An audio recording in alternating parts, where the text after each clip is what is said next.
Thanks everyone for coming out today. Thanks for Jentel. You guys are amazing. And thanks to my peers for making this experience so wonderful.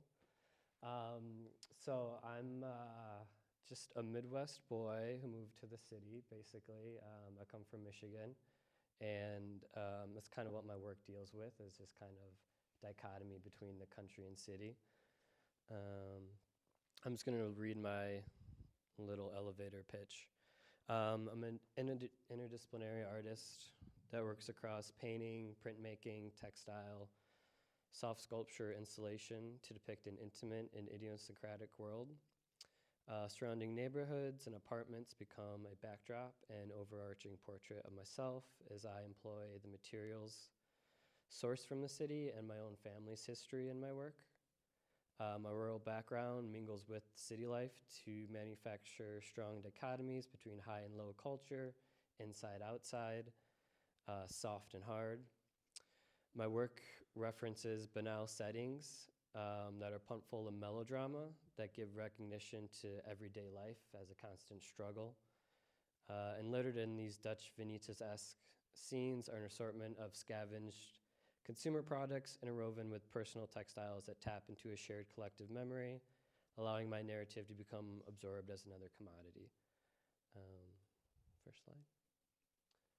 So this was a piece I made a little while ago, and that's basically a portrait of my cat. His name's Aloe, and I've been collecting lost posters for pets around cities. And I printed them into the fabric and then put the bricks over top. And this piece is called Shadow of Aloe, so it's just kind of like, it's kind of my paranoia of like losing my cat kind of thing. And you know, there's like a little painting in the corner as well. That's like this like green grass, but there's also like you see, there's like a black kind of shadow cloud over top. And that curtain was the curtain in my room as well. So a lot of times I'll get frustrated in the studio of like trying to paint or print a pattern, and then I'll just grab something directly from life because it kind of has like embedded aura and emotion in it already. Yeah, and then here are, this is like a diptych, and these two are called Lost and Found 1 and 2.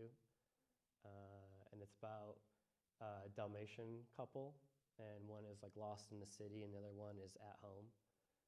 These are both 5 foot by 4 foot, so they're fairly large.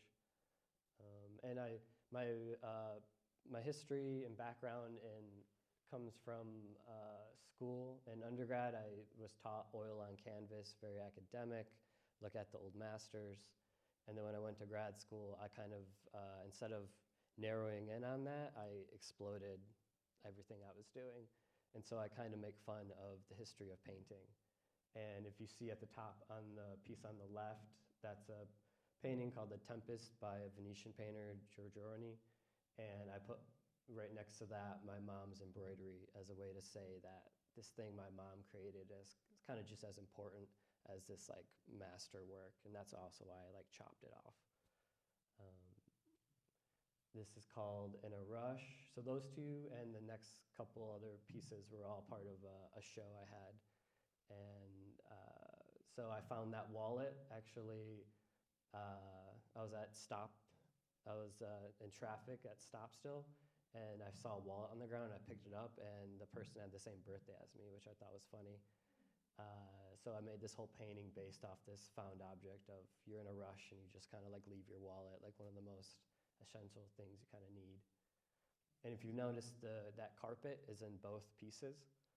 And that's a carpet that my roommate actually picked off the street a long time ago, and we lived with for probably about 4 years before we were moving. We're going to throw it out, and I was like, oh, I'll keep that. You can go to the next one. There's the carpet again. And you can see there's actually just a hint of that pattern from that first diptych as well.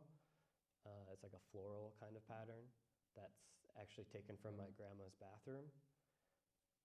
This one's a little bit smaller, and it's just called Fly in Vase. So again, this is like the melodrama of just like a fly going to like a rotting banana. Go to the next one. And this one is even smaller than that, and it's called The Ants Go Marching.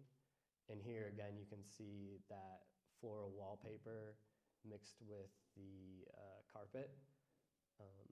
And I kind of think of, this series was kind of about like interior spaces, and I kind of see them almost as like a movie in a way, where this this carpet is, you know, a part of all these pieces, and it's all like, all this kind of story is happening like in the same room in a way, but it's very fragmented. So it's kind of up to the viewer. I know you can't see them all right now, but it's up to the viewer to try to like hop around and kind of figure out like what's going on in this like fragmented story. Next one. Or actually, could you go back through them real quick, and just so you can see? Yeah. There you go. And the vase is repeating as well, and yeah, thank you. So imagine all that in the same room, in a way. So this is going more into the three-dimensional realm, kind of like the flower I handed out. And yeah, again, I'm very inspired by Dutch still life painting. It's kind of like in terms of like the history of painting that I studied, and I'm also have Dutch in my background. And inside the flower petals, I printed photos of my family. There's paintings. It's kind of like a collage of imagery that can all add up to something or add up to nothing. Another one, you can see where I kind of hop into 2D and then go back to 3D. This piece is Found Shoe, and then the book on the floor is a book of poems my uncle wrote, and and then the shadow, he's in that shadow as well. Maybe kind of hard to see. Go to the next one. This is a fly in Fide-Eye. And I was living in the financial district for a while, and I just kind of felt like a fly living there in a weird way. And again, it's a still life. There's a fly outside on the brick, and then there's actually a dead fly on the inside. And the fly on the outside, there's a little broken heart because it's lost its lover. So again, these little melodramas that I think there's beauty that can be, beauty and morals that can be taken just out of like the everyday walking around. Okay, next one. And then this is the large scale installation that I do. And this is kind of a cityscape in a way. And about 75% of the materials in this installation were kind of gathered from the city. And you can see that carpet again. That's about the last bit that I have of that carpet, but that appears again in this one. And this one was called Last Wash, 7 p.m. And it's about a laundromat that's gone out of business. Yeah, and it's immersive, it's theatrical. You as the viewer, you kind of add to the piece in a way, and you kind of activate it. And again, it's just a bunch of little vignettes when I walk around the city that I will sketch and then try to mimic in fabric. And there, yep, you can see, again, my cat appears. He's my model, and I can write him off in my taxes because of that, which is great. There you can see a bit of a flower too as well, and then a Cafe Bustelo. That's like a little soft sculpture because I just like drink that every day. So yeah, a lot of just like little things. And in that flower is like a past relationship I printed in there because there's actually like a dead mouse underneath that flower, which you can't see. But so all these little like, I call them breadcrumbs. I put all these little breadcrumbs in my work.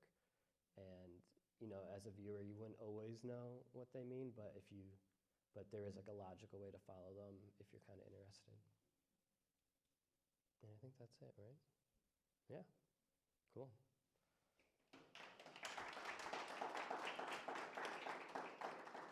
Sarah.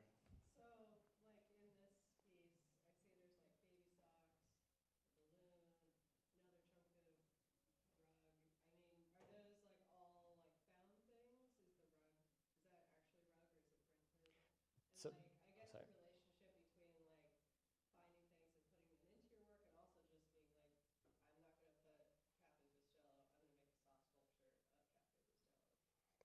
Is Right. kind of really intriguing to me.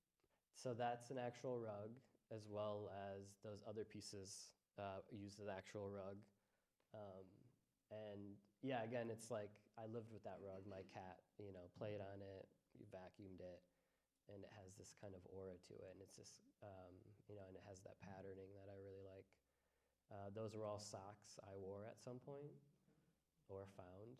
It's kind of gross, but and that Cafe Bustelo was, I mean, that's what's really fun is when I have a lot of tools in my toolbox now, and it's kind of like, do I make this 2D? Do I make it 3D? Do I screen print it? Do I dye sublimation? Do I paint it? And that Cafe Bustelo in the larger picture actually was painted, screen printed, 3D, 2D. There's about 4 cans altogether. And that's kind of like, on a map, they have a little key. That's kind of like the key to this piece in a way. But it just depends kind of what I'm feeling and what it calls for. And to make that fluffy and kind of soft kind of made it funny. So I just went with that. Yeah. Ro? I love your conversations, and I'm so glad you're representing the Cuban culture with the Cafe Bustelo. But also I'm fascinated by it, have you studied the work, I'm sure you probably studied the work of David Hockney and Basquiat. But what I love about your pieces is almost like, because these are three-dimensional, all the stuff that you're putting in there, and it just, I don't know, it just makes it so interesting to me, just the way you put your compositions together. It's really cool. Yeah, I mean, if you break it down, it's formalism. It's all geometric shapes. If you can go back one, like if you go to the big one, it's squares and rectangles. But and that's how I start. If you're doing a big painting, you try to do big brushes, and then you go down to smaller brushes. And that same way, big pieces of fabric to small, and it's just kind of like trying to arrange them in that way. Um, And yeah, I mean, composition is just so much fun. If you go back to like Renaissance paintings, like everyone's pointing at like the focal point, sort of thing, or in that Tempest painting, the female in the painting is looking out at you, while the male figure is looking at her, and it creates this triangle, and you, the viewer, then become part of the story in a way. And I think about that a lot of like trying to pull my viewer in, and then hopefully you can pick out something in this kind of maximalist thing that's going on that pertains or means something to you. And it's hopefully something I felt when I was making it as well.